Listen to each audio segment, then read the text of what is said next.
Listo, chicos. Bueno, hoy vamos a trabajar lo que son funciones reales de la variable real. Básicamente vamos a trabajar todo lo que es el tema de funciones. Bien, bueno, vamos a ver. Una función es una relación entre dos elementos, ¿no? Uno del conjunto A con uno del conjunto B. Y son llamadas funciones de A en B. La función se expresa como la idea de una cantidad o magnitud que depende de otra, u otras que están determinadas por esta. ¿Ok? Por ejemplo, tenemos la longitud de una circunferencia, depende de su radio. Aquí tenemos la ecuación que sería R de longitud 2pi por R. O lo que podríamos decir que la longitud está en función de su radio, ¿sí? Se leería L es función de R, o L depende de R. Por ejemplo, el volumen de un cilindro recto igual depende de su radio y de su altura. Entonces sería el volumen, depende tanto del radio como de la altura. Por eso es que aquí se identifica con un par ordenado de datos, R y H. Entonces, V, que representa el volumen, es función de R y H. O V depende de R y H. ¿Sí? Yo creo que esta parte introductoria de las funciones no hay problema. Cuando tengan alguna duda, pues ya saben, me escriben al chat o me indican activen el micrófono y me indican, ¿ok? Bien, entonces definimos a una función como el término usado para indicar la relación o correspondencia entre dos o más cantidades.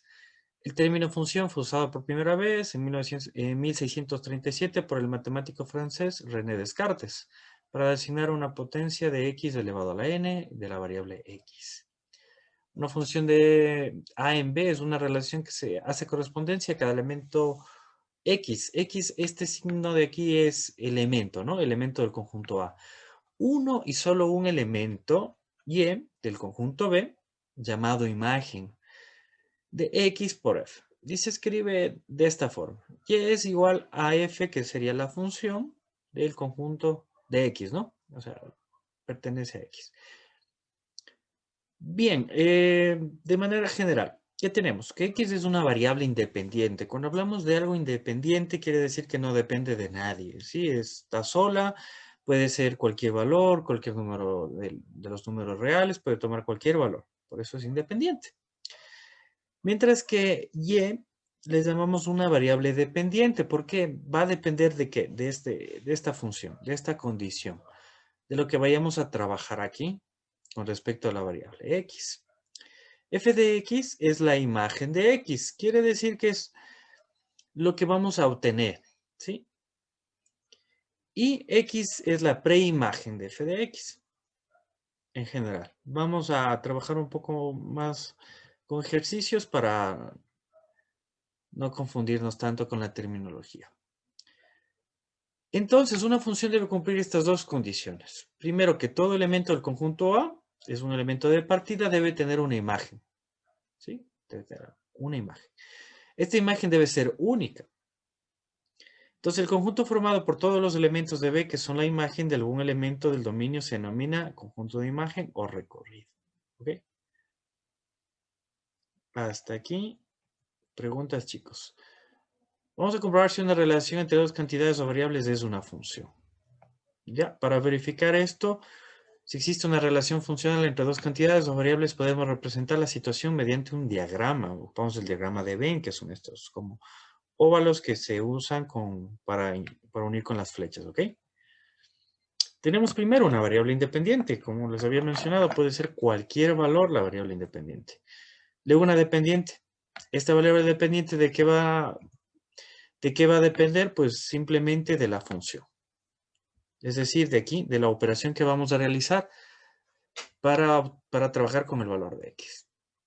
En este caso debemos analizar que los valores de x y de y debemos comprobar si se cumple que a cada valor de x le relaciona con un único valor de y. En este caso, dos valores de x se relacionan con un mismo valor de y, ¿no es cierto? Entonces esto no cumple, ¿no? Con la condición. Bien, vamos a ver un ejemplo más. La relación que va del conjunto A hacia el conjunto B. ¿Esto es una función? Sí, en este caso lo es. Porque a cada elemento del conjunto A se le relaciona con un único elemento del conjunto B. Es decir, relacionamos al -1 con el 1, al 0 con el 3 y al 1 con el 2. En este caso no importa la condición, no nos interesa mucho la operación, solo vamos a identificar si es una función o no, ¿ok? Después ya vamos a ver, en cambio, ejemplos donde tengamos que conocer, o sea, resolver la función para poder identificar si esto se cumple o no se cumple. Bien, esta otra relación va del conjunto A hacia el conjunto B. El -1 con el -4, el 0 con el 0 y el -1 con el 1. En este caso, ¿es una función? No. ¿Por qué no es una función? Ya que existe al menos un elemento del conjunto A que se relaciona con dos elementos del conjunto B. El mismo elemento del conjunto A se relaciona con dos elementos del conjunto B, lo que en este caso ya no permite que sea una función, ¿ok? Otra forma en la que podemos verificar cuando tenemos una función es esto de la prueba de la recta vertical. Es algo muy sencillo, ¿ok? Si al trazar dichas rectas, dichas líneas, sobre todas cortan a la gráfica de la función en un solo punto, entonces sí es una función, ya que cada valor de la variable independiente se relaciona con un único valor de la variable dependiente. Si al menos una línea vertical corta la gráfica en dos o más puntos, entonces no es una función, ya que la variable independiente estaría relacionada con más de un valor de la variable dependiente. Vamos a ver esto. Tenemos la función, ¿sí? Esta función le estamos trazando estas líneas. Nada más. En este caso, ¿ustedes consideran, es una función o no es una función? ¿Les escucho o les leo? Como quieran, chicos.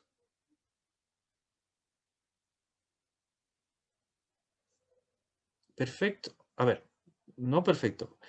¿Corta en más de un punto? Listo, sí, sería una función, Dome, porque no corta en más de un punto. A pesar de que aquí, en esta parte donde se acerca el cero, nos daría la impresión de que cortara en dos puntos, pero no es así.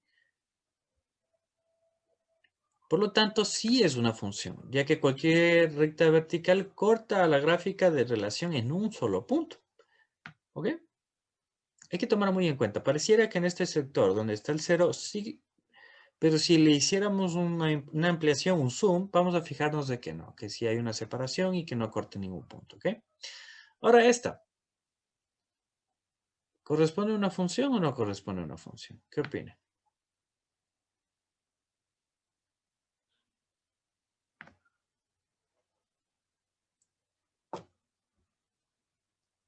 Si trazamos las líneas verticales, ¿qué sucede con estas líneas verticales?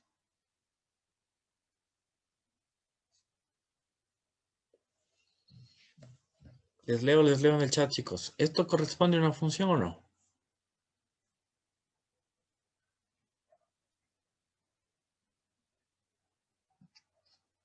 Ya, no es una función porque si observamos las líneas verticales cortan en más de un punto. Por lo tanto, deja de ser una función, ¿ok?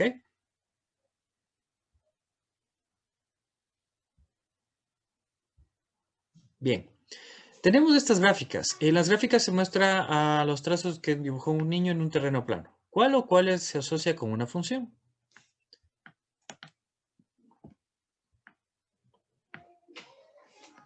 Les leo, chicos. ¿Cuál es una función y cuál no lo es? Ya, ¿cuál se puede asociar con una función? La de ya, ¿algo más?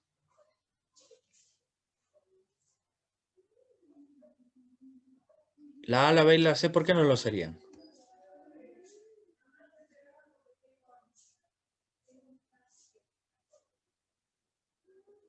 Correcto, porque cortan en más de un punto si trazamos líneas verticales. Perfecto, muy bien, Karen.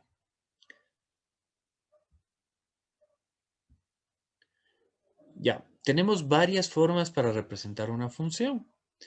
La verbal, como su nombre lo dice, es con palabras, ¿no? Entonces decimos que P entre paréntesis T es la población del mundo en el instante T.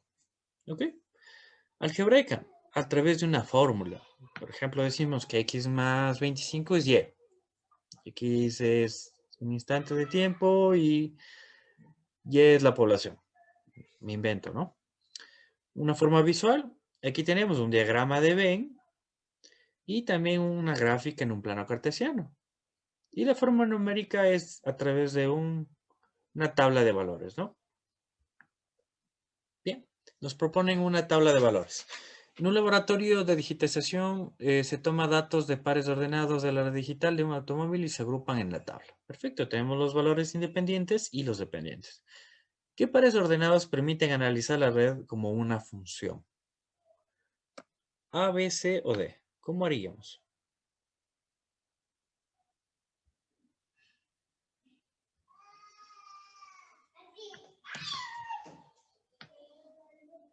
¿Qué pares ordenados nos permitirían analizar esto como una función?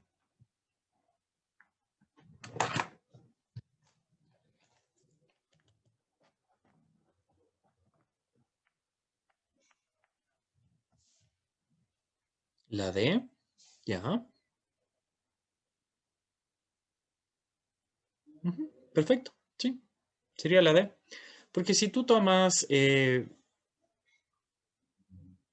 sí, porque son los únicos en los que te va a cortar en un solo punto, ¿no es cierto? Y después ya empezamos a cortar el 4 con el -1, el -1 con el -1, esto de nuevo volvemos a cortar en el mismo punto, que ya no podríamos hacerlo, ¿verdad?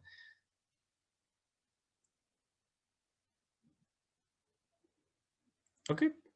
¿Alguna duda de este ejercicio?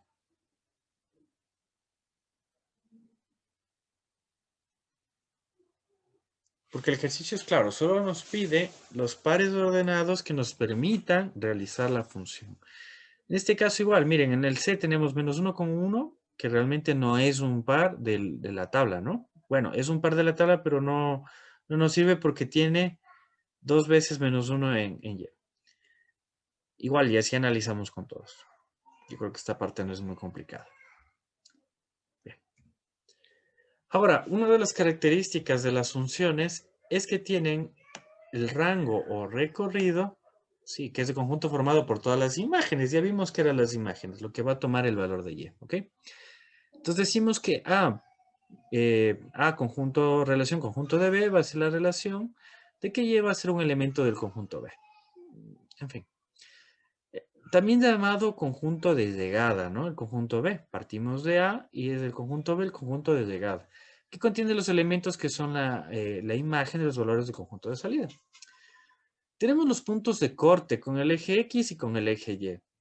Ya antes habíamos analizado lo que era un punto de corte cuando en en el plano cartesiano nos ubicamos justo sobre la línea del eje X o sobre la línea del eje Y, ¿no es cierto? En este caso debemos reemplazar para dar el punto de corte en Y la X por 0 y para dar el punto de corte en X la Y por 0. Es algo que lo habíamos trabajado antes en ecuaciones también. Sabemos que el dominio es el conjunto formado por las preimágenes o los valores de X, la variable independiente, ¿ok? Y es igual al conjunto de salida. El conjunto de salida se les llama el conjunto que contiene todos los elementos del dominio de una función, ¿sí? Todos los elementos de la variable de partida. Bien. Ahora nos pide encontrar el dominio de las siguientes funciones. Listo, tenemos esta función. F de X es igual a 2X más 1, perdón. ¿Cuál sería el dominio? ¿Qué valores puede tomar X?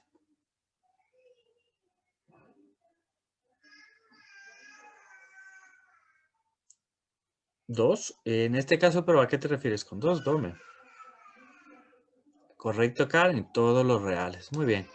Lo que sucede aquí es que X no tiene ninguna restricción. Hablamos de restricción a estar dividido, elevado a una potencia, dentro de una raíz, estar en el denominador de una fracción. En este caso, X puede valer cualquier número de los reales, porque al multiplicarse por 2 simplemente se va a hacer más grande, ¿sí? Y al sumarse por un más 1, igual, más grande. Entonces aquí el dominio son todos los números reales, no hay una distinción, ¿ok? En cambio acá, ¿cuál será el dominio? ¿O cómo haríamos para hallar el dominio? Que esa es otra buena pregunta.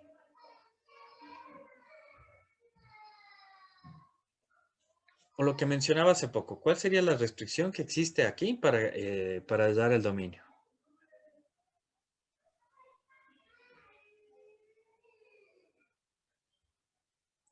Correcto, la división. Muy bien, perfecto. La división es la restricción. Tomamos en cuenta lo siguiente. Yo puedo dividir para cualquier número excepto cuál. Dígame, por favor, excepto qué número yo no puedo dividir. ¿Para qué número es imposible dividir?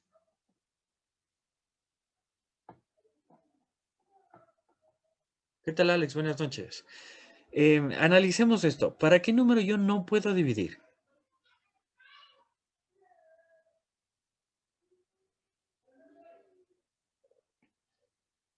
Piensen, chicos, no es difícil. A ver, díganme. Les leo en el chat.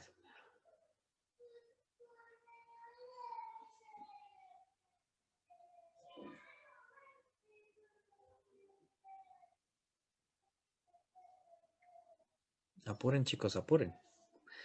Para el número, no, pues para qué valor, o sea, ¿para qué valor yo no puedo dividir? O sea, esa es la pregunta o sea, en general, cualquier número, ¿para qué valor no puedo dividir? Correcto, Alex, para el cero. Entonces, yo sé que no puedo dividir para el cero, ¿verdad? Entonces, ¿qué digo? Esto que está en el denominador no puede ser igual a cero, ¿sí? Aquí no tengo el signo de desigualdad, pero yo lo coloco. Ya, esto no puede ser igual a cero, ¿ok? Entonces, ¿qué hago yo? Despejar x. 3x va a ser igual, el menos 2 pasa al otro lado a sumar y sería más 2. X sería igual a 2 entre 3, o lo que es igual a 2 tercios. Pero sabemos que esto no puede ser, ¿no es cierto? Porque sabemos que esto es una desigualdad. Y ya está. Entonces, x puede ser cualquier valor excepto el 2 tercios. Porque si yo reemplazo el 2 tercios, lo que sucede es que me va a dar 0. Mire, aquí está. Observe que el denominador tiene que ser distinto de 0. Despejamos. ¿Ok?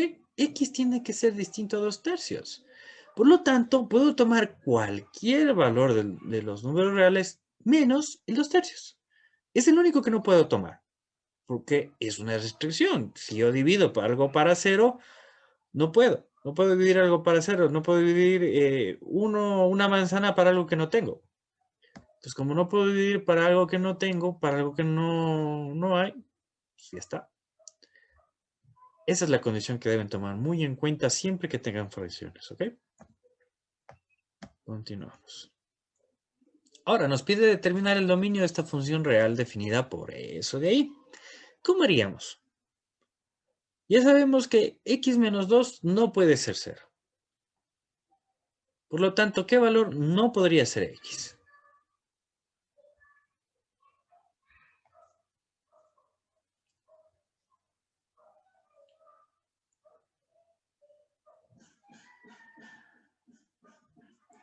Vamos, chicos, ya sabemos que x menos 2 no puede ser 0. Por lo tanto, x aquí, ¿qué valor no podría ser?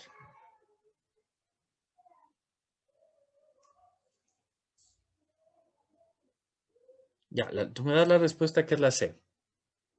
¿Por qué? Ya vimos antes los intervalos. Considera, Karen, que aquí este intervalo está cerrado. Quiere decir que el 2 también se incluye. Pero acabamos de decir que x menos 2, aquí no puede valer 2. Porque si yo aquí reemplazo 2, me da 0 y cualquier cosa dividida para 0 no existe. Entonces está descartado, ¿ah? Eso no puede ser. Por ende, si yo ya sé cuál no puede ser, yo simplemente voy descartando las soluciones, que es algo que les vengo aconsejando desde el otro día. Yo ya voy descartando. Esta no puede ser porque el 2 no existe aquí. Por lo tanto, esta tampoco puede ser. Aquí me dice desde el 5 hacia el más infinito. Sí. Si yo reemplazo aquí el 5, menos 5 me da 0. 0 dividido para cualquier valor es 0. Perfecto, se cumple. Otra de las condiciones que existe es que dentro de la raíz cuadrada solo puedo tener valores positivos, si no, no puedo resolver. Ahora, si yo tomo cualquier valor negativo, con este negativo, me va a quedar negativo en la parte superior, Y también negativo en la parte inferior. Se anula el menos y al volverse positivo se puede aplicar la raíz. Es decir, que también puedo tomar valores superiores al 5. Claro, si yo tomo valores superiores al 5 o inclusive el 5, esto de arriba se hace positivo. Todo número 5 o superior es mayor que el 2, por lo tanto esto es positivo y también se cumple lo de aquí. Entonces, el A no puede ser porque está incompleto y la respuesta sería D, como nos ha comentado Alex. Muy bien.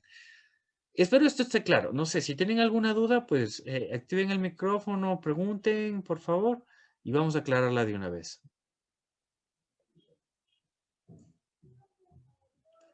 Perfecto, sí, claro, claro. Mira, en este caso, primero yo analizo lo que pensamos al inicio del dominio. No puede ser en el denominador no puede haber un valor que sea cero. Entonces, si yo tengo que aquí es x menos 2, x no puede ser 2, porque si yo reemplazo el 2, menos 2 me da 0. Por lo tanto, no puedo tomar la opción C. La opción D, en cambio, sí me permite porque lo excluye el 2. Ahora, todo número, todo valor dentro de una raíz cuadrada debe ser positivo.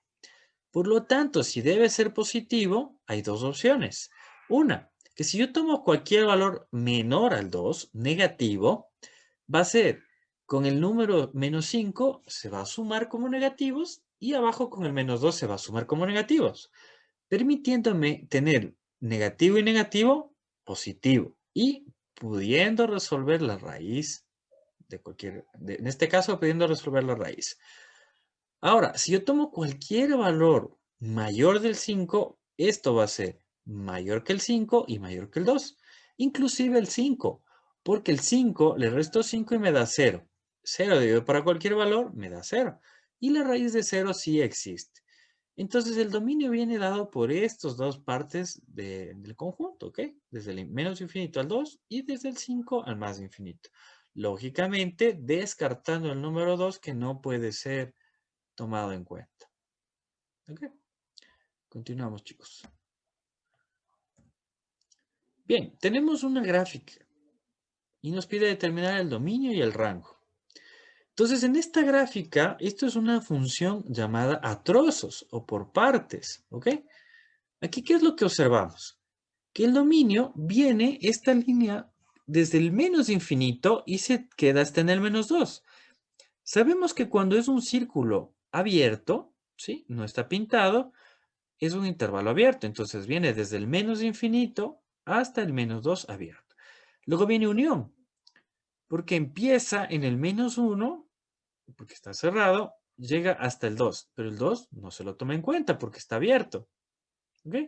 Y luego viene unión desde el 2 hasta el 4. Igual, nuevamente, el 2 está abierto, por lo tanto no se lo toma en cuenta y llegamos solo hasta el 4. El 4 cerramos y listo. Eso es todo el dominio.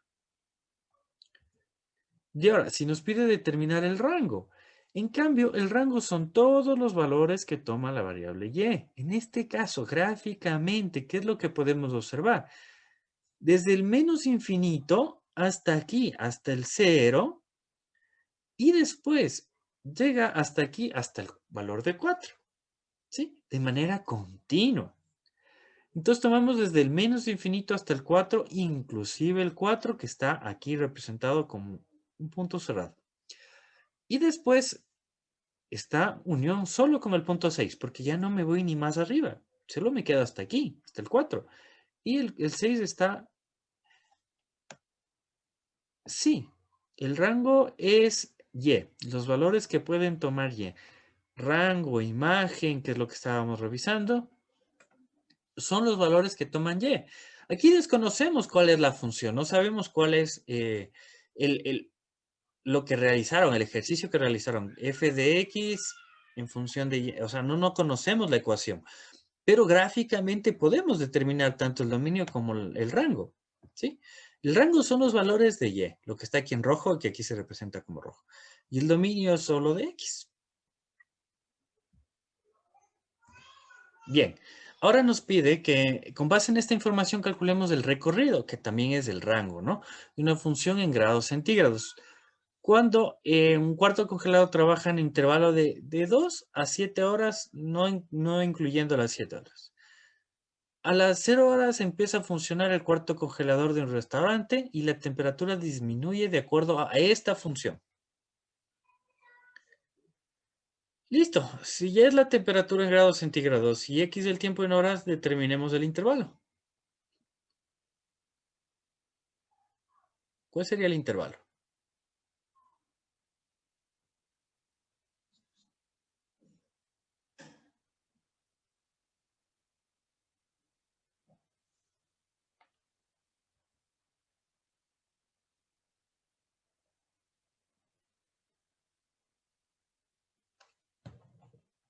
Vamos, chicos, tienes que hacerlo muy rápido.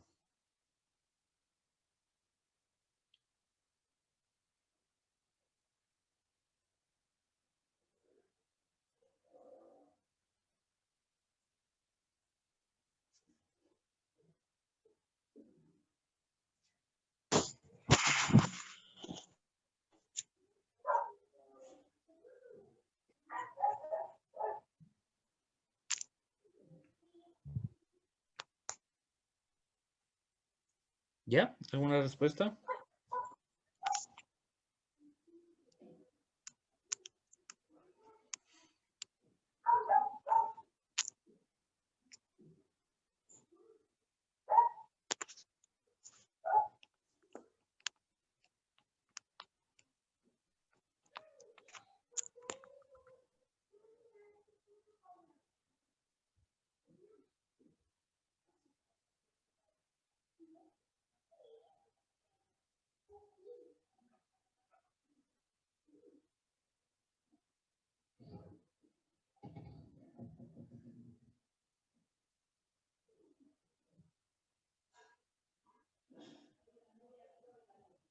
Chicos, ¿alguna respuesta? No creo que no hayan podido hacer nada del ejercicio. ¿Qué pasa? Ya, ¿por qué la B? Pero es que debe haber alguna explicación.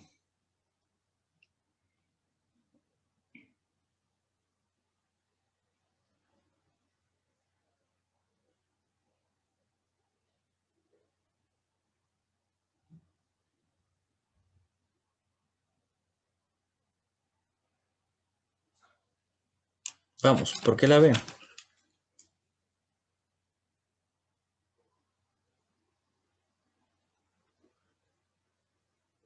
Buenas noches, le estaba solucionando el ejercicio. Le voy a dar, o sea, como yo más o menos le hice. Dale, sin problema, a ver. Los valores que nos dan en la pregunta se reemplaza y que el intervalo es -8 hasta el 12 y los intervalos van a ser uno abierto y el otro cerrado. Y de ahí la resolución más o menos. Ya, está bien. Pero en este caso, ¿el 12 es abierto o cerrado? mm, Ya lo dijiste. Cerrado. Cerrado, correcto, está bien. ¿Por qué? Ujú. Porque el valor de 2 está cerrado. Muy bien. Ajá. Correcto, está bien. Sí, no estaba muy bien seguro, por eso no le decía rápido. No, no, tranquilo, está bien, Matthew, no te preocupes. Continuamos entonces. Bien, es correcto, había que reemplazar los dos tiempos en esta función para conocer los intervalos. Y el intervalo, al reemplazar las 2 horas, que es cerrado, me da un tiempo de 12 cerrado. Entonces, muy bien, Karen, muy bien, Matthew. Está bien, tienen que reflexionar de ese modo, ¿no? Si ya me da unos valores, yo lo que tengo que hacer es reemplazar en mi función, porque eso es lo que estamos aprendiendo aquí. Entonces, continuamos. Bien, en un laboratorio de sonido se determina la función esta, ¿no? Representa la medición de decibeles a lo largo de una sala de grabación de sonido como se indica en el gráfico. Determina el dominio sobre el cual se está realizando el análisis de medición de decibeles. Por favor, determinemos el dominio.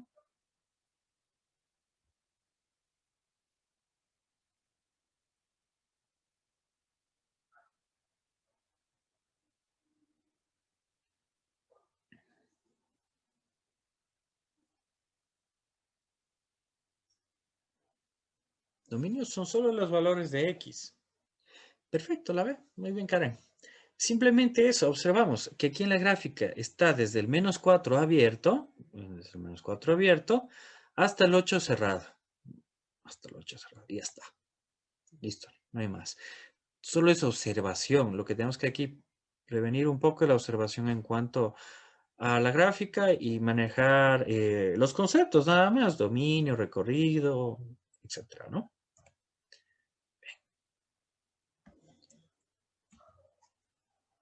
Ahora vamos a ver, ahí el crecimiento de una función, ¿sí? Decimos que una función es creciente cuando vemos este tipo de funciones, ¿sí? Parte desde el menos infinito, va hacia el más infinito y siempre está en ascenso, ¿no? Si observamos el valor de x, vamos desde el negativo hacia el positivo y donde observamos que crece es en y, ¿no? Aquí. Analíticamente, en este caso, en esta gráfica, el dominio sería en todos los reales. Bueno, esta de acá no importaría. La demostración no importaría. Sabemos que m es menor que n, etc.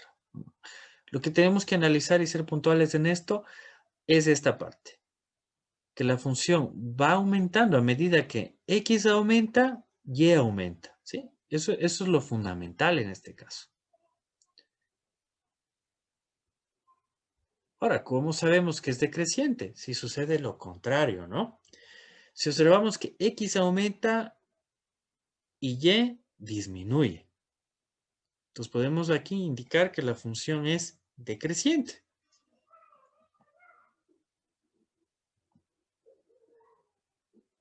Es decreciente en su dominio. A medida que x aumenta y y disminuye, es decreciente en su dominio, ¿ok? Claro, si una función no crece ni tampoco decrece, en este caso esta función es una constante. Una función constante es esto, una línea que pasa por un solo punto. A medida que x aumenta desde el menos infinito hacia el más infinito, y es constante, y no cambia, sigue siendo el valor de 3. ¿Ok? Entonces ya hemos visto la una que es decreciente, la otra que es creciente y esta que es constante.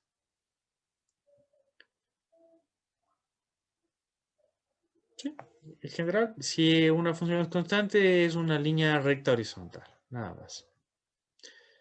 Bien, ahora, determinamos los intervalos de crecimiento y decrecimiento en esta función. Determinamos los intervalos de crecimiento y decrecimiento. En este caso, decrece desde el menos infinito hasta el -2.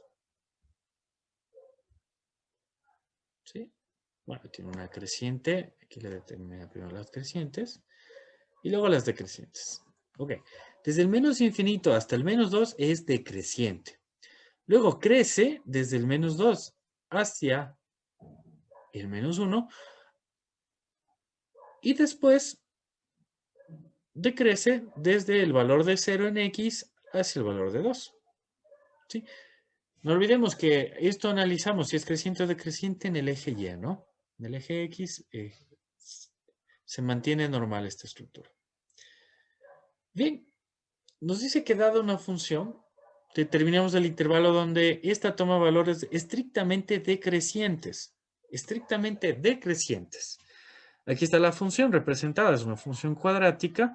¿Y en qué intervalo ustedes observan que esto es toma valores estrictamente decrecientes? ¿En qué intervalo sería? ¿En el A? ¿Sí? Desde el menos infinito hasta el 3. Si aquí trazamos una línea e identificamos que aquí está el valor de 3, comprobaríamos de que desde el menos infinito en x hasta el valor de 3 es decreciente. En el valor de 3 comienza a crecer nuevamente, ¿ok? Yo creo que eso está muy sencillo.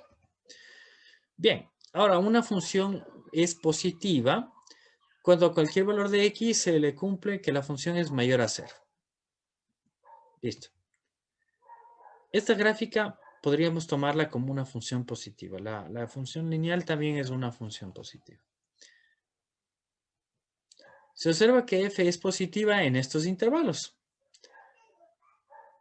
¿Por qué es positiva? Porque aquí el valor de y es positivo. En este intervalo donde está decreciendo y luego creciendo, es negativa porque el valor de y es negativo. Entonces decimos que desde menos de infinito al menos 3, la gráfica es positiva y le podríamos decir que es decreciente. Y desde el 3 hacia el más infinito podemos decir que es positiva y creciente.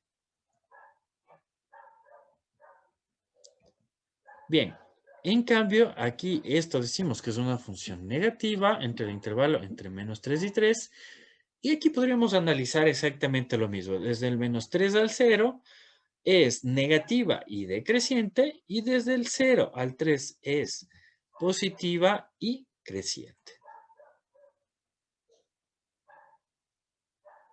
Bien, de manera general, tenemos aquí una clasificación de las funciones que lo vamos a ver poco a poco. No lo vamos a ver ahora, lo vamos a ver después. Las funciones algebraicas son polinómicas. Estas igual, bueno, ser racionales, radicales o a trozos. Una de las que ya vimos es la a trozos, ¿no? La que para identificar un poco la parte del dominio y el recorrido. Dentro de las polinómicas tenemos que son constantes de grado 1 y tenemos las cuadráticas, las de grado 3, grado 4. En general se llaman polinómicas de la misma forma que tenemos los polinomios. Depende de la potencia o del exponente de la variable, ¿no? Y tenemos otro tipo de funciones, las que son trascendentes. En este caso vienen a ser las exponenciales, las logarítmicas y las trigonométricas. Ya habíamos revisado un poco acerca de las trigonométricas, hemos visto un poco, conocemos de manera superficial sobre estas, ¿no? Adelante, después ya revisaríamos más a profundidad. Bien, otra característica de las funciones es que estas pueden ser pares o impares. Y vamos a identificar cuando son pares. Una función es par si cumple esta condición. Una función es simétrica respecto al eje de las ordenadas. Si entonces esta es una función par.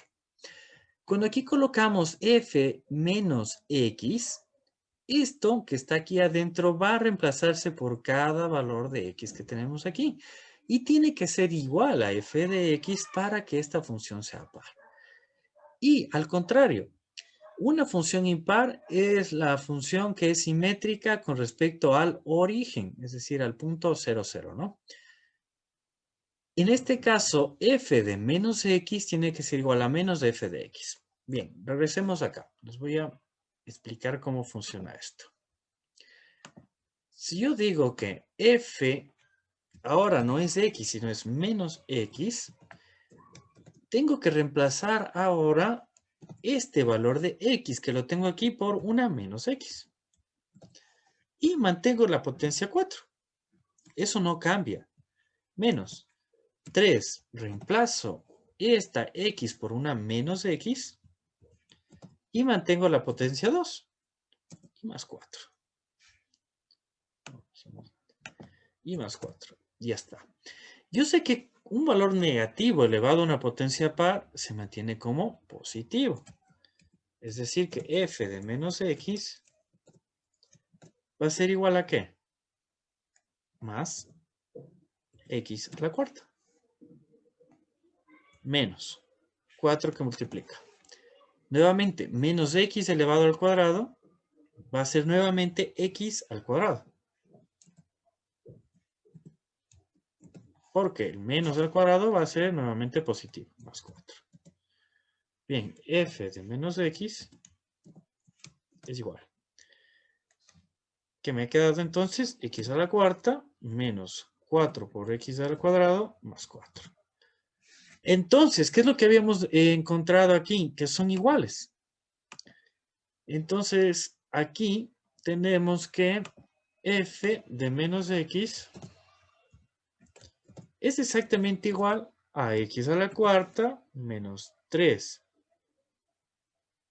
x al cuadrado más 4. Entonces, como estas dos son iguales, esta función es par. En este caso ya sabemos cómo determinar si una función es par o es impar. Simplemente hay que reemplazar el menos x por cada valor que está aquí, ¿no? Bien, ahora esto ya sabemos cuando es par. Ahora, ¿qué pasa cuando es impar?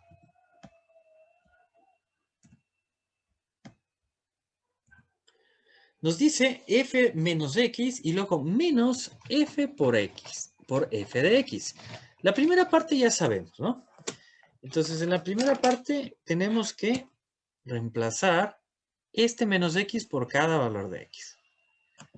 Muy bien. Si reemplazamos, nos quedaría que f menos x es igual a menos x elevado a la quinta menos 3 por x elevado a la tercera. A menos x elevado a la tercera. Okay. Entonces, sabemos que si un negativo se eleva a una potencia impar, se vuelve negativo. Entonces, aquí me queda menos x elevado a la quinta. Aquí igual, menos elevado a una potencia impar se hace menos. Multiplicado por el menos que tengo acá afuera, me quedaría más. 3x a la tercera. Esta parte ya está. Ahora, si hacemos la otra parte, f menos a la f por f de x. ¿Qué es lo que hago aquí? Yo multiplico por menos a todo lo que tengo en f de x. Es como colocar menos x a la quinta menos 3 x a la tercera. Menos por x a la quinta me queda menos x a la quinta. Y menos por menos me da más 3 veces x a la tercera. Y listo. ¿Qué observamos? Estas dos son iguales. Al ser estas dos iguales, la función cumple, que es una función impar. Si observamos también, la función se ve como un espejo, ¿no? Es un reflejo con respecto al punto origen, al 0, 0. Mientras que en la función par, vemos que es un espejo con respecto al eje Y. ¿Sí? Entonces, esta parte, si hay alguna duda, me lo comentan por el chat, por favor.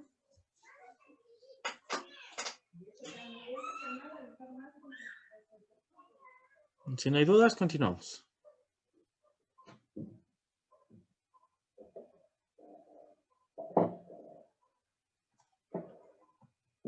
Bien, continuamos.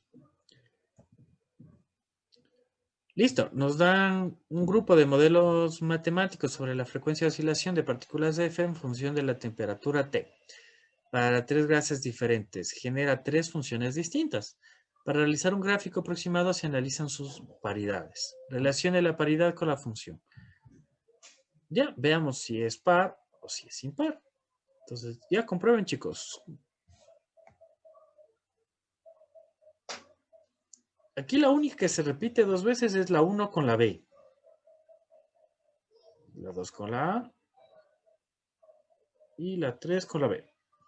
Entonces, necesitamos hallar 2 para encontrar la solución. ¿Cómo haríamos?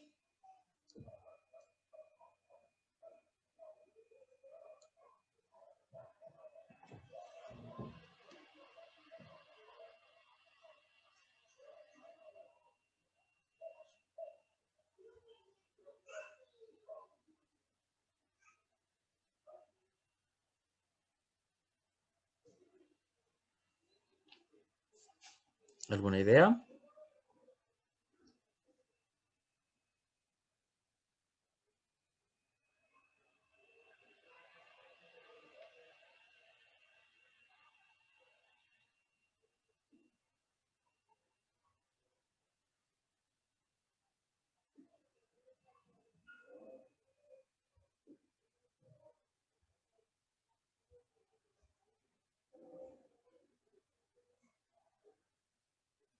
¿Alguno que ya tenga alguna respuesta?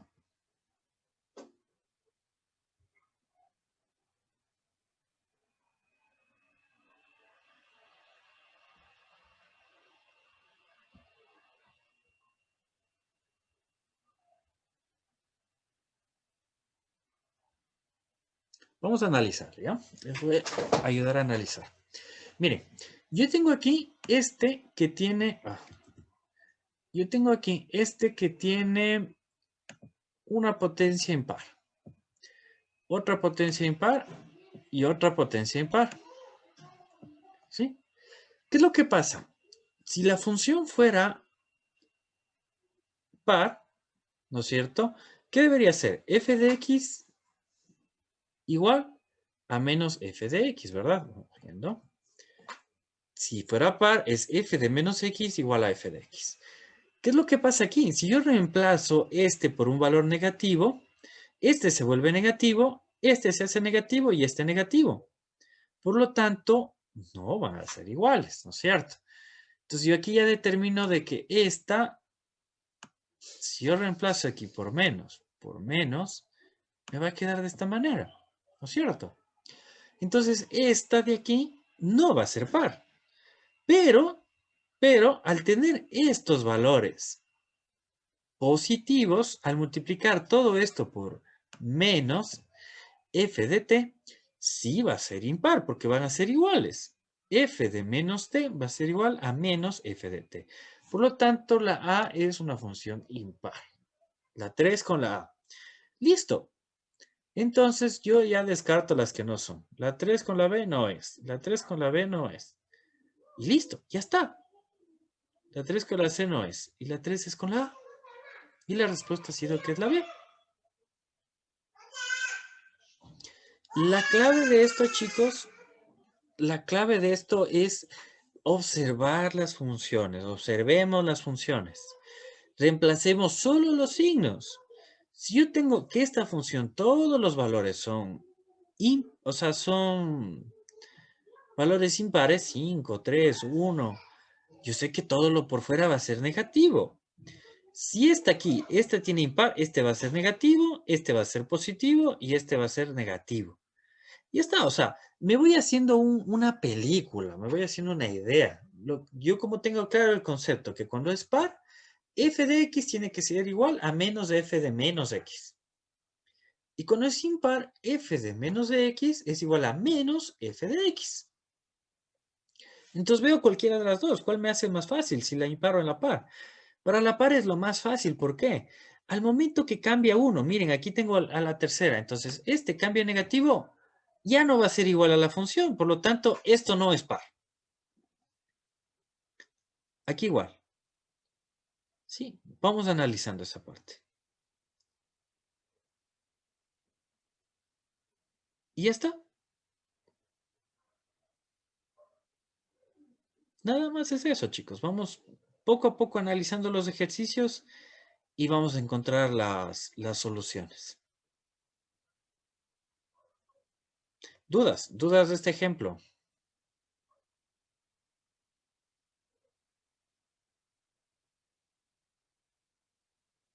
No sé si quedó claro esta parte de cuando una función es par y cuando es impar.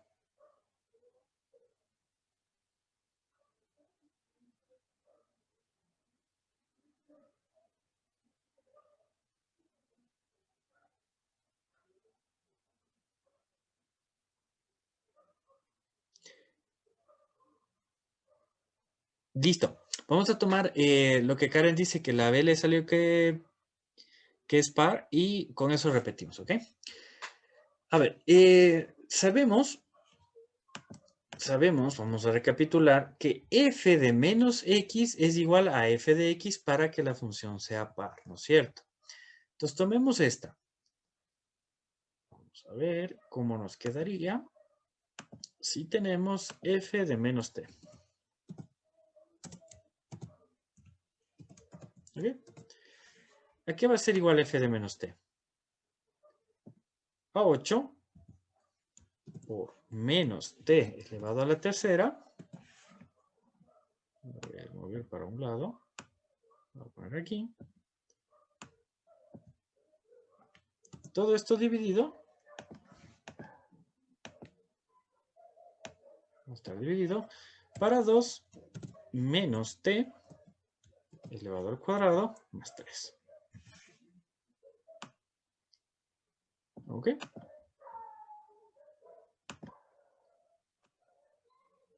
Ya está. Entonces, si yo tengo 8 a la tercera, va a ser igual. Menos elevado a una potencia impar me va a dar menos. Entonces aquí me queda menos 8t. Y abajo, ¿qué me queda? 2. Bueno, menos t elevado al cuadrado va a ser nuevamente t al cuadrado, ¿no? Entonces me queda 2 que multiplica t al cuadrado más 3. ¿Ya? Listo. Entonces, aquí me quedaría eso. Lo que aquí nos pide analizar es si es par o impar. ¿Ok? Entonces, aquí, esta es igual que la original. No, no son iguales, ¿no es cierto? F de t no es lo mismo que f de menos de t. Ahora, ¿qué pasa si yo le pongo a f de t le hago negativo? Si yo aquí le digo, esto lo vuelvo negativo. Y hago que sea menos f de t. Menos por más 8t al cubo va a ser menos 8t al cubo. Menos por menos 2t al cuadrado va a ser menos 2t al cuadrado. Menos por este más vuelve a ser menos. ¿Ok? Ahora, si yo saco factor común aquí, se va a anular con el factor común de arriba y se va a volver todo nuevamente positivo. ¿Ok?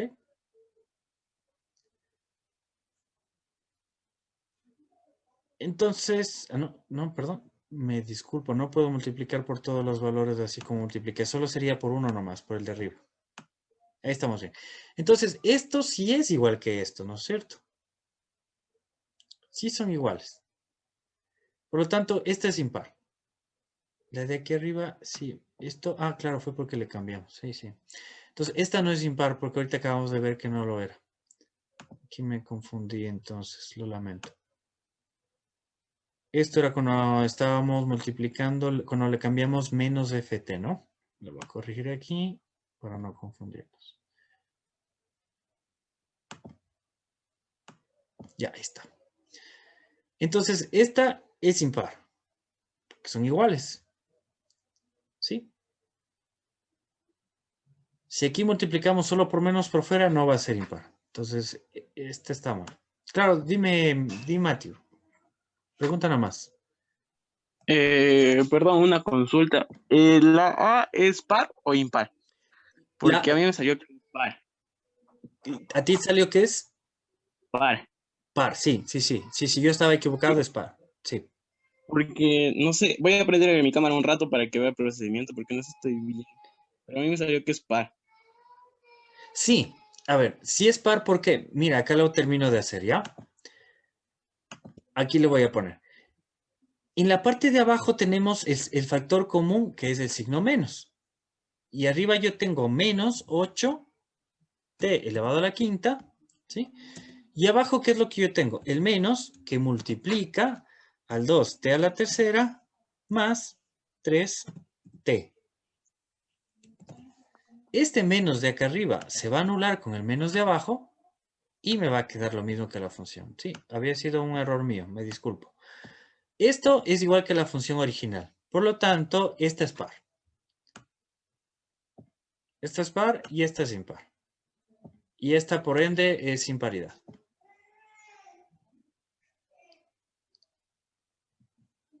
No sé si ahí tal vez quedó claro, Alex.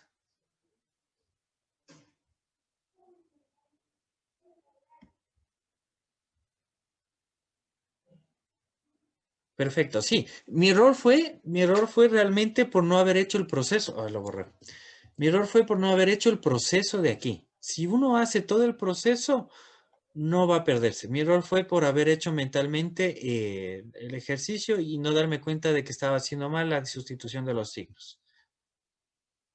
Y tampoco no me fijé que aquí podía sacar factor común y anular con el de arriba y lo que daría que esta es función par, ¿ok? Bien, chicos. Continuamos entonces. Si estamos claros y si lo hacemos en papel, nos sale perfecto, ¿no? Que es lo importante. Bien, ahora, otra característica de las funciones es esto de función inyectiva, ¿sí? Una función es inyectiva, 1, 1, bueno, se denota como 1, 1, si el dominio le corresponde diferentes elementos del codominio. En esta función, para dos valores cualquiera de x de su dominio, se cumple que estos no pueden ser iguales y que sus imágenes tampoco sean iguales. Entonces, para determinar si una función es inyectiva, graficamos la función y por medio de una tabla de pares ordenados. Luego trazamos líneas horizontales para determinar si las y no se repiten. ¿Se acuerdan que para ver si una función, bueno, para saber si era una función, trazábamos líneas verticales y debe cortar en un solo punto? Para saber si es inyectiva es lo contrario. Líneas horizontales igual no puede cortar en más de un punto, ¿ok? Entonces, miren, aquí tenemos una función inyectiva, porque a cada elemento del grupo de partida le corresponde un solo elemento del grupo de llegada. Igual acá no, porque a dos elementos del conjunto de partida le corresponde el mismo elemento del conjunto de llegada. Aquí sí, acá no. A todos los elementos del conjunto de partida le corresponde el mismo de llegada. Bien, estamos claros, ¿no? Es similar a lo de la función. Con valores sería exactamente lo mismo. Tenemos que identificar que solo le corresponde a cada uno, ¿sí? Ahora, otro concepto, sobreyectiva. Una función es sobreyectiva o suprayectiva si todo elemento de su codominio es imagen de por lo menos un elemento de su dominio. Ya vamos a ver esta parte, es un poco confusa. De otra forma de expresar una función es es decir, que debe cumplir con su codominio y su recorrido sean iguales. Bien. Aquí, ¿por qué no es sobreyectiva? Porque un elemento de su imagen queda libre. A pesar de que a cada elemento de X le corresponde un elemento en Y, uno no está libre. Por lo tanto, esta función puede cumplir con el concepto de inyectividad, que sea inyectiva, pero no es sobreyectiva, porque deja un elemento de Y libre. Acá sí cumple, todos los elementos están usados. Miren, aquí no puede ser inyectiva, porque dos elementos de X corresponden al mismo elemento en Y. Pero sí puede ser sobreyectiva porque todos los elementos de Y corresponden al menos a un elemento de X. ¿Ok? Dudas sobre este tema. Inyectivo y sobreyectivo. ¿Alguna duda?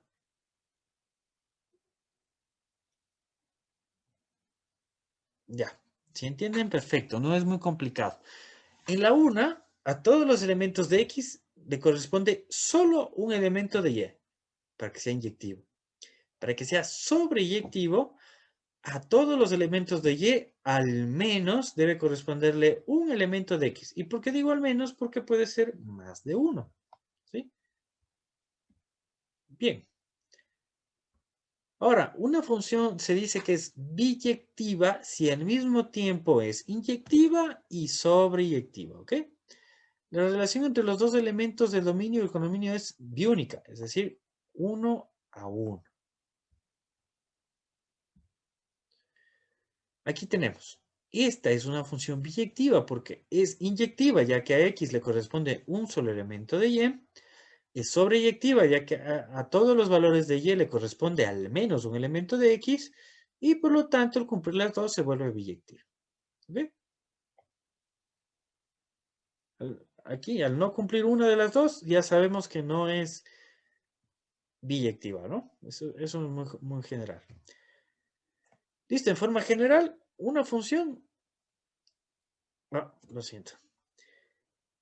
Una función general es inyectiva, pero no sobreyectiva. Aquí, porque no cumple con la condición, un elemento de ella está libre. El conjunto B está libre. Es sobreyectiva, pero no inyectiva, porque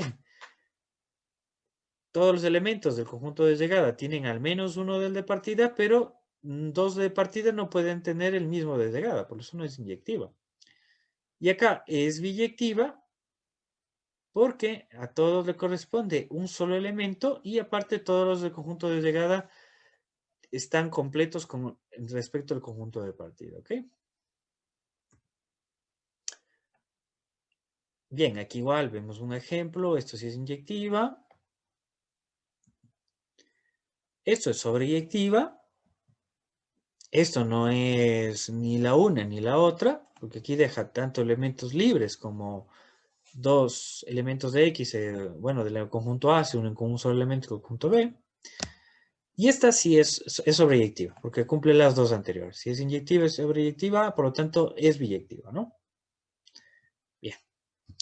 Ahora, una función inversa. Se dice que f es una función biyectiva, entonces su función inversa, f a la menos 1, está definida por la siguiente condición. ¿Sí? Entonces, esta es la inversa, sí, solo sí, se cumple la función de intercambiar el valor de x por el de y. Entonces, por lo tanto, tiene que ser biyectiva para poder tener su inversa. ¿Cómo tenemos la función inversa? Cambiando x por y por x. Y se despeja nuevamente la variable dependiente. Vamos a ver un ejemplo. La función inversa es como un espejo. Se va a reflejar siempre con respecto al eje de coordenadas.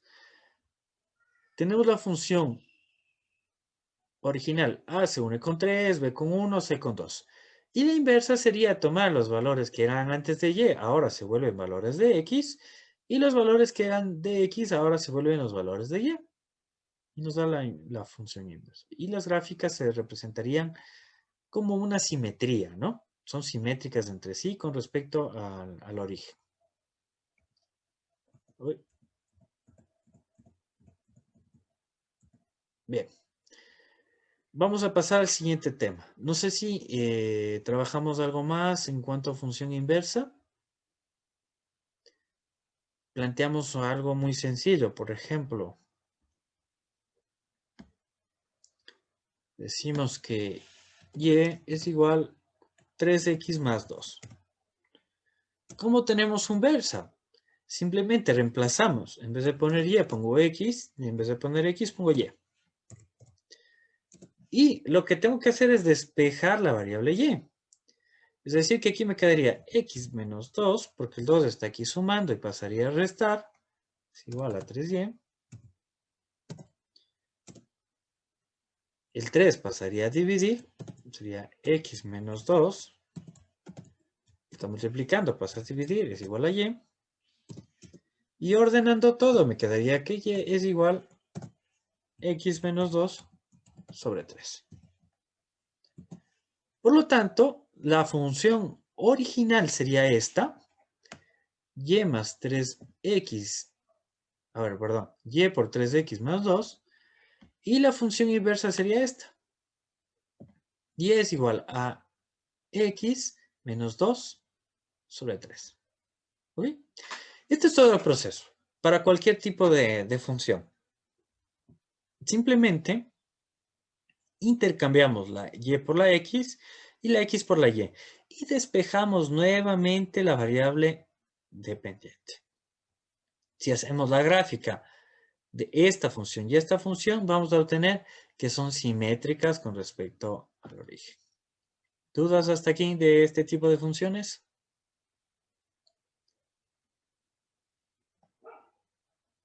Perfecto.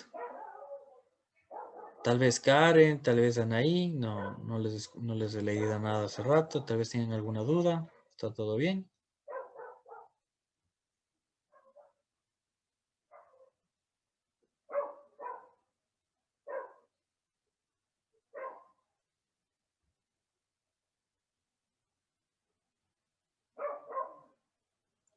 Bueno, continuamos entonces.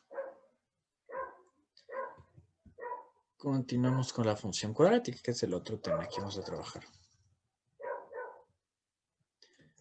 Bien, una función cuadrática se representa de cualquiera de estas formas. Solo con la variable x al cuadrado y con la constante, el coeficiente a. Cuando ya se aumenta un coeficiente externo, ax cuadrado más b. Cuando se aumenta una segunda incógnita, ax al cuadrado más bx. Es decir, ya se convierte de un monomio a un polinomio, a otro polinomio ya de grado 2. Y la forma completa cuando es ax cuadrado más bx más c. ¿Ok? Entonces podemos decir que es una función cuadrática. Vamos a decir que esto ya es una función cuadrática al tener la potencia a grado 2. En esta la variable x es independiente, y es la variable dependiente, algo que sabemos de las funciones. Y a veces son los parámetros que tiene esta función, ¿ok? Igual, si le damos valores a x, obtenemos diferentes valores de y. Listo. Esto, generalmente, las funciones cuadráticas ya sabemos que son conocidas también como parábolas, ¿no? Por la forma parabólica que presentan. Bien, continuamos. Bien, si graficamos una parábola de una función cuadrática, podemos ver lo siguiente. Todos estos datos podemos ver en una función cuadrática. Eje de simetría. Este eje se conoce como simétrico porque tenemos tanto la parte decreciente como la parte creciente, y justo en este punto es donde se reflejan como una imagen, ¿no? Como que estuvieran en el espejo. Tenemos los puntos de corte con el eje Y, aquí, donde X vale 0 y tenemos un punto de corte con el eje Y. En el eje X es cuando Y vale 0, ahí tenemos puntos de corte con el eje X. El punto donde cambia la curvatura de ser decreciente a creciente se le conoce como vértice. Y los extremos más, bueno, estos extremos se llaman ramas de la parábola. Nada más.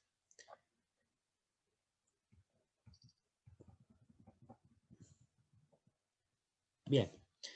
Vértices y el eje de la parábola.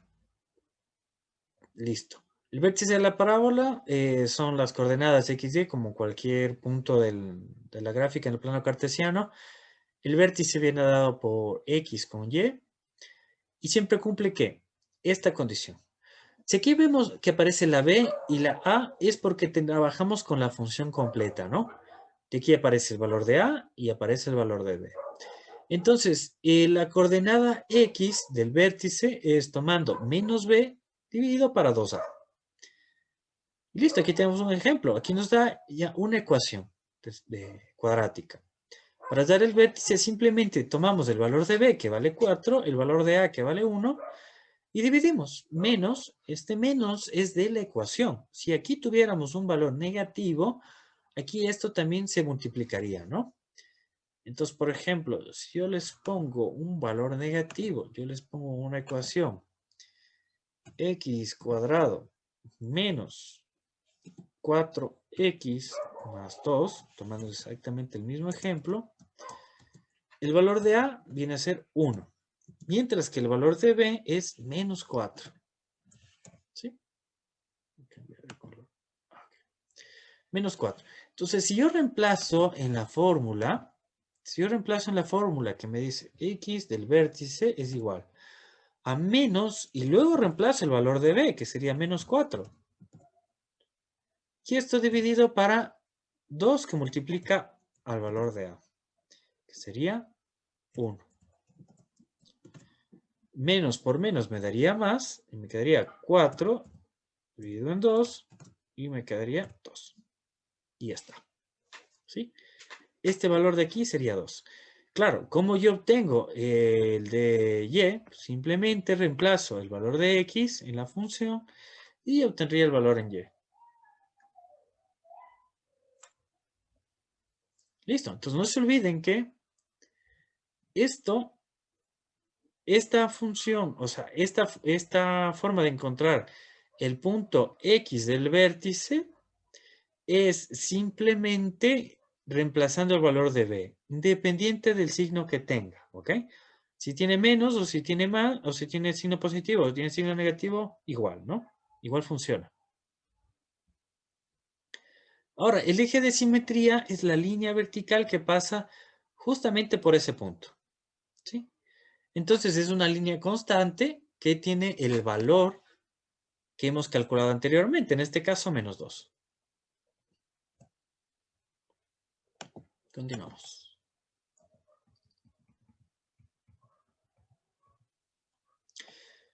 Bien, una tabla de valores es como cualquier tabla de valores, ¿no? Además de los calculados, vértices, puntos de corte, la tabla de valores es simplemente reemplazar valores a x y obtener sus correspondientes en y, ¿no? Para poder realizar la gráfica. Lógicamente, aquí cuando encontramos que cuando y vale 0 son los puntos de corte, ¿no? Con el eje con el eje X.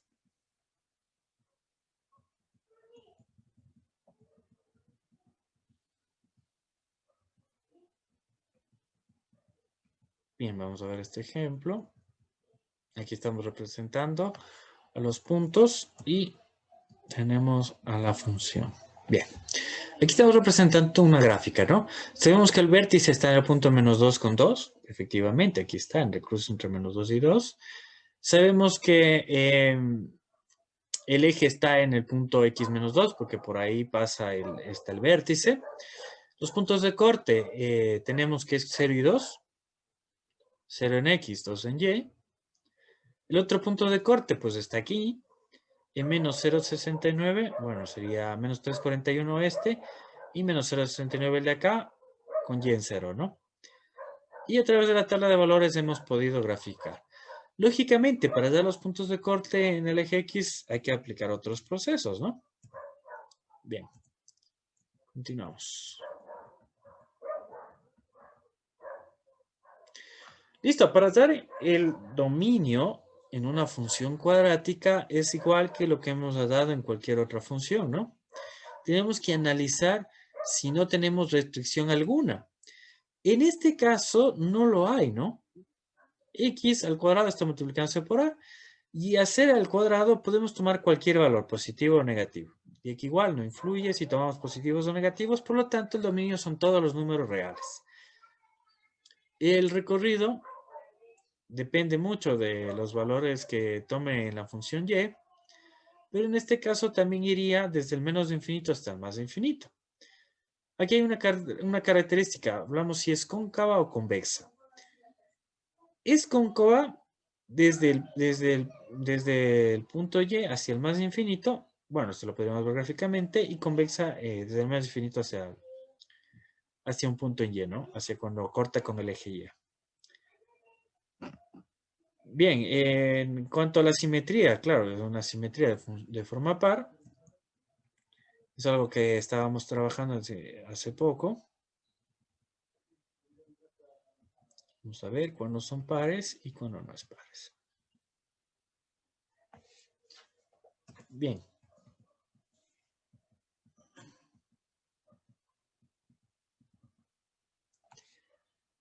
Ya, tenemos el primer ejemplo. X al cuadrado menos 3. El dominio vienen a ser todos los reales porque no tenemos ninguna restricción. No hay una raíz cuadrada, no es una fracción. Aquí podemos calcular el vértice con el valor de B y A. Nos da el vértice está en el origen, en 0. Por lo tanto, el valor de Y vale menos 3. Perfecto. Y con estos datos ya podemos hacer la gráfica. Sabemos que la imagen empieza en menos 3 y va hacia el infinito positivo, en Y, ¿no? Por lo tanto, esta es una función par. ¿Sí? Si aplicamos lo que vimos anteriormente, f de menos x igual a f de x, va a darnos que es par. Porque aquí solo tenemos una x y esta está al cuadrado, y todo valor al cuadrado va a ser positivo. Por lo tanto, se va a mantener igual. Esta, en cambio, es una función negativa, menos x cuadrado más x. Lógicamente, el dominio siguen siendo todos los reales al no haber ninguna restricción. Tenemos que el vértice está en este punto, un medio, y el valor de y estaría en este punto 0,25. Lo ubicamos al vértice, ubicamos el eje. Con los puntos de corte podemos identificar la gráfica y tenemos que la imagen, los valores que toma y, viene desde el menos infinito, desde abajo, hasta 0,25, que es el punto más alto, ¿ok? En este caso no va a ser par. ¿Por qué? Si reemplazamos menos aquí, con el cuadrado nos va a dar más. Por lo tanto, aquí se mantiene igual. Pero aquí esto se va a hacer negativo y por lo tanto ya no es igual, ¿no? Deberíamos analizar si es que es impar o si realmente no tiene paridad alguna. Bien, tenemos un ejercicio. Los ingresos de la sucursal de una empresa están dirigidos en su totalidad para pagar toda la materia prima adquirida para su apertura, como se muestra en esta figura. Hay que determinar el dominio de esta función que muestra el crecimiento en los ingresos de una empresa para tener el control del presupuestario. ¿Cuál sería el dominio?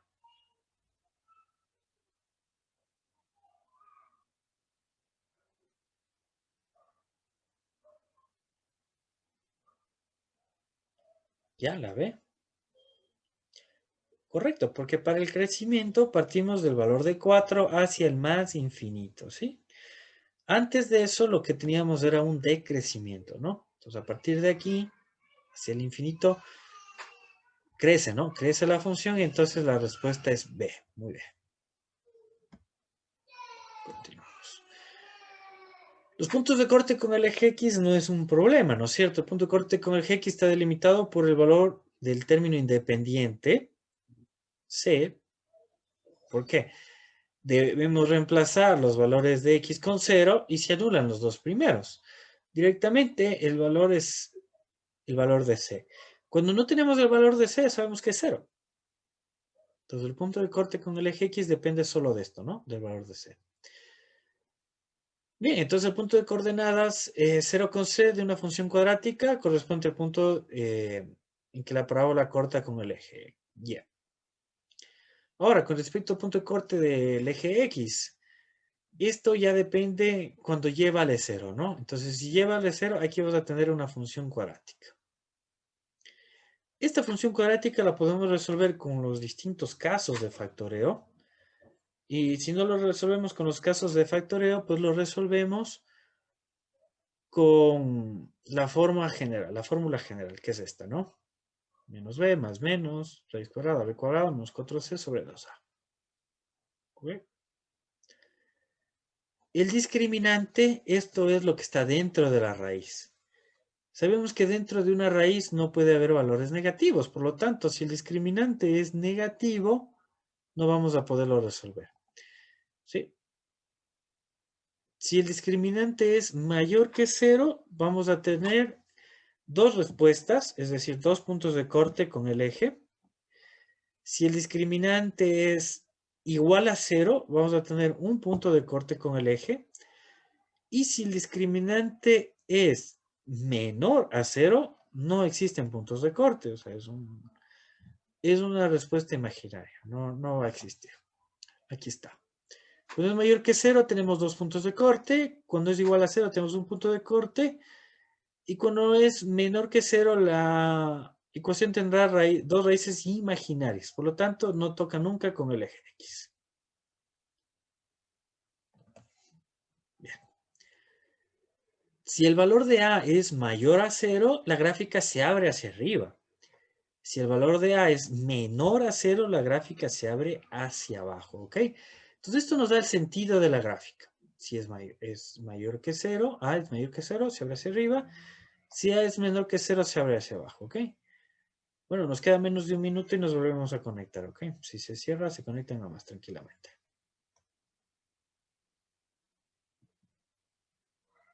Bien, analicemos este ejercicio.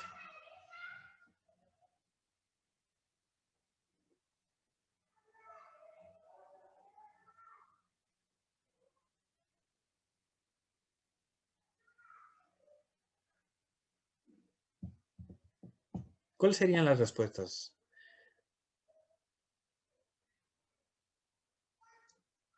Tenemos que analizar el valor de B. Ese nos indica hacia dónde nos indica si se abre hacia arriba o hacia abajo. Todas son iguales, por lo tanto, todas se abren hacia arriba. Ahora, ¿qué pasa con el valor de B? ¿Qué nos va a indicar? El desplazamiento hacia la derecha o hacia la izquierda. ¿Ok? Pero ¿cuál corresponde a cada uno? Aquí vale menos 1.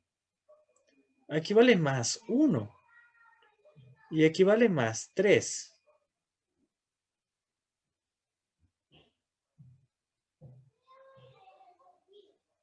Y el valor de C, en cambio, corresponde a esto de que tanto se ensancha la gráfica. Por lo tanto, como todas tienen el valor de menos 2, en este caso todas son iguales en cuanto a lo que se ensancha, ¿ok? Ya, la A, ¿por qué? ¿Por qué, Alex? ¿Por qué la A?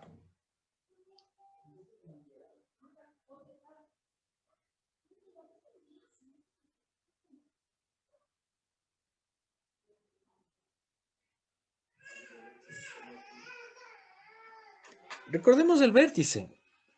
¿Cómo era de obtener el vértice? Menos B. Cuando era más, más se desplazaba hacia la izquierda o me equivoco. Bien, otra forma de lo que ya hemos aprendido en lo que podríamos analizar es simplemente con el vértice, ¿ok? Si yo tomo el primer ejercicio y me dice que el vértice, el punto en X es menos B sobre 2 veces A, ¿ok? Para estar seguro y y no estar ahí pendiente de, ay, era si abría a la izquierda, si abría a la derecha y ahora busco el vértice y ya está. A ver, el valor de B en el primero es menos 1. Con menos me da más 1. El valor de A sigue siendo 1, por lo tanto es 2. Aquí sería un medio. Entonces, aquí está. El vértice en X es 0,5. ¿Cuál está en 0,5? La gráfica B.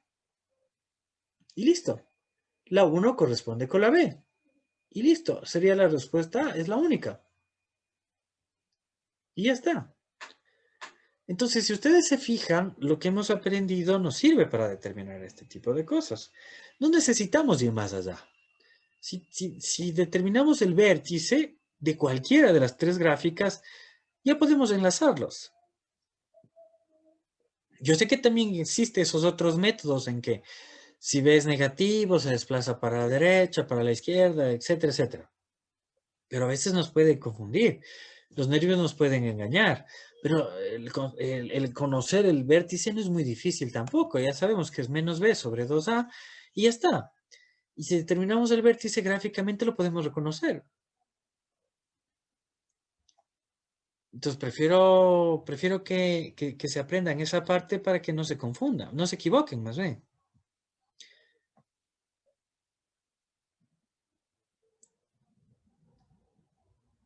Claro, aquí esta parte es lógica, ¿no? Cuando A es mayor que 0, el vértice será el punto mínimo, más pequeño, el más bajo. Y cuando A es menor que 0, es el punto máximo, ¿no? El más grande. Y bueno, lo de la eje de simetría ya estaba dicho hace rato, ya habíamos visto. Y lo del vértice de la parábola para el eje Y no hace falta. Porque ya sabemos que si tenemos el valor de X y lo reemplazamos en la función, obviamente vamos a tener el valor en Y. Y con esto terminamos. A ver, terminemos con este.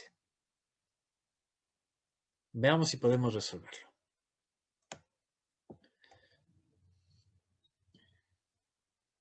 ¿Cuál es el punto más alto? El más alto, el vértice. El punto más alto que puede llegar a una pareja. Ya nos da la función.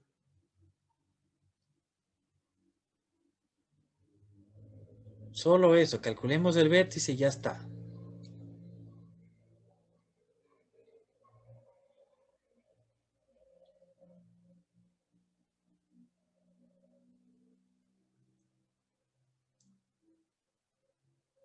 Ya, perfecto, eso es todo. Menos B sería menos 5 sobre 2A. El A que vale menos 2 y 2, ya está, menos 4. Con el 5 positivo se quedaría 5 sobre 4. Y eso es todo. Y eso es todo, chicos, ya está. No necesito calcular el valor de Y, es la única respuesta que coincide y punto. Bien, muchachos. Fin de la clase, les agradezco mucho, pues nos vemos la próxima semana. No se olviden de que aquí están las redes sociales, igual cualquier duda pueden comunicarse al WhatsApp. Y pues nada, aquí a las órdenes. Me disculpo por las interrupciones, pero ya lamentablemente Zoom me está cortando a cada rato.